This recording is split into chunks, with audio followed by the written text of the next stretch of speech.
For years, the British state presented a carefully managed story about Prince Harry and security. The public was told repeatedly and confidently that once he stepped back from royal duties, he no longer qualified for publicly funded armed protection. That explanation was offered as neutral, procedural, and final. But today, reports that Prince Harry is set to regain armed UK security quietly dismantle that story.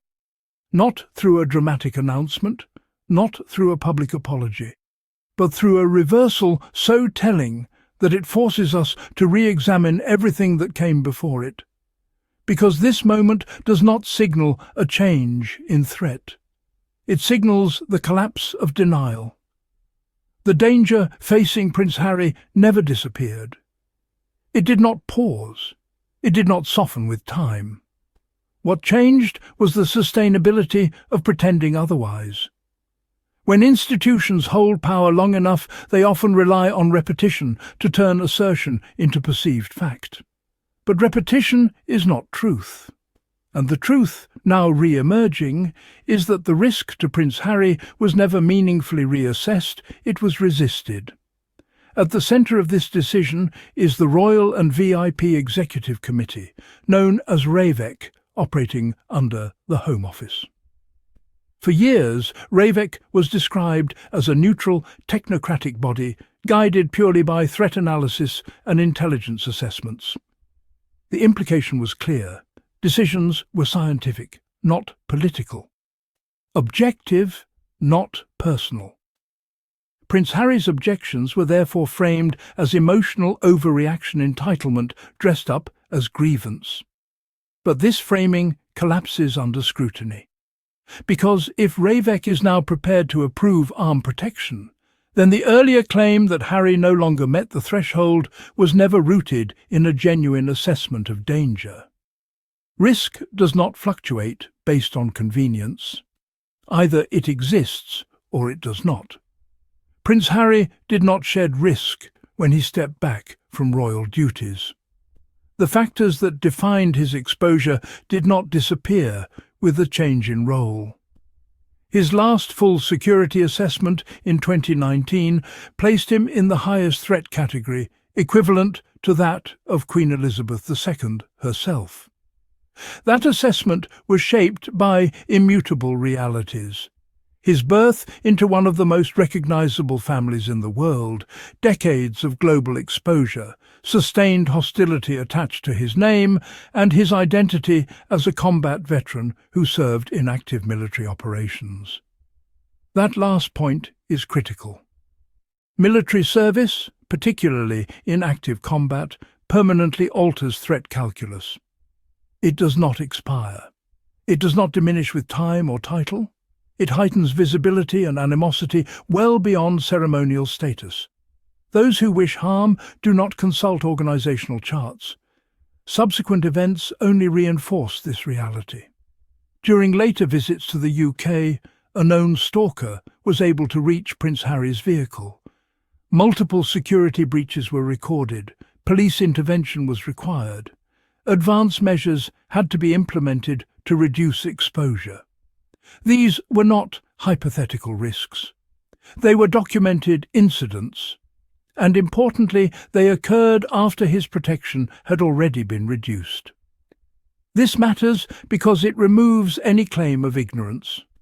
The authorities responsible were aware of these incidents. They were briefed. They recorded them.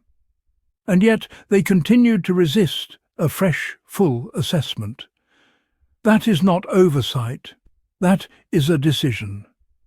For years, official briefings insisted that RAVEC operated entirely independently of the royal family. This claim was repeated with near militant consistency. Any suggestion of palace influence was dismissed outright. Prince Harry was portrayed as paranoid, delusional, even dishonest for raising the possibility.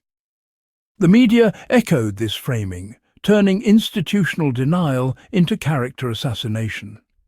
But recent reporting has fundamentally undermined that position. Sources now openly acknowledge that palace intervention could still block approval. This admission does more than contradict earlier denials, it exposes them. You cannot insist for years that something is impossible, only to later admit it was always possible. That is not clarification.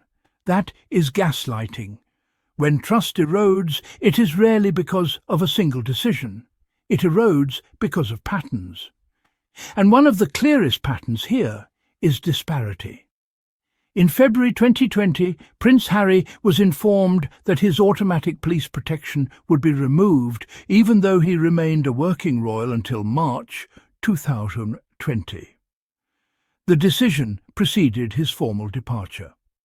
By contrast, Prince Andrew's publicly funded security was never formally or publicly revoked after he stepped back from royal duties in 2019, despite scandal, withdrawal from public life, and reputational damage to the institution itself. That contrast is impossible to ignore. If risk assessments alone governed these decisions, the outcomes would not look so uneven. The inconsistency extends further.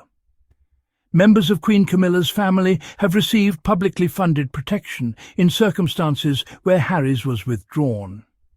These are not individuals facing comparable global hostility, media fixation, or extremist attention. And yet, Harry, who demonstrably faced greater risk, was uniquely stripped of protection. This selective application of security undermines the argument that threat alone drove decision-making. It suggests hierarchy, favour, and institutional comfort mattered more than exposure. As the possibility of restored security became more widely reported, a subtle but revealing shift occurred in parts of the media. The conversation began to move away from risk and toward calls for Prince Harry to apologise, to reconcile, to show contrition, to repair relationships. On the surface, this may sound reasonable, but embedded within it is a dangerous reframing, because protection from physical harm should never be conditional on emotional compliance. When apologies enter a discussion about armed security, it reveals that safety is being treated as leverage, as something to be granted or withheld based on behaviour, tone, or obedience. That is not how neutral risk assessment works, and the public recognised this immediately. The response was swift and pointed. Why should remorse matter if threat is the metric? Why should family dynamics determine police protection? The implication was clear. Security was never purely about safety. It was about control. If Prince Harry does regain armed UK security, the conclusion is unavoidable. The threat never left. The system chose delay over duty. This reversal does not represent generosity or reconciliation. It represents pressure, exposure, and institutional self-preservation. Years of denial carried real consequences, not abstract ones. Real risk. Risk borne not only by Harry, but by Meghan and their children, who were subjected to uncertainty that no family should have to navigate. And this must be said plainly.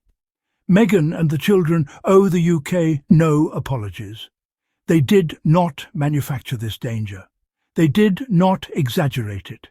They lived within it. Restored protection does not repair trust. It does not erase harm. It simply confirms that denial reached its limit. This moment is not vindication. It is indictment. It shows that when institutions are challenged, they often resist, not because they are right, but because admitting error carries cost. And only when that cost becomes too high does truth re-emerge. If you believe safety should never be weaponized, if you value accountability over spin, and if you want conversations grounded in evidence rather than institutionally convenient narratives, support this channel. Subscribe, share your perspective in the comments, and help ensure that silence never again becomes the price of power. because what happened here should never have taken you.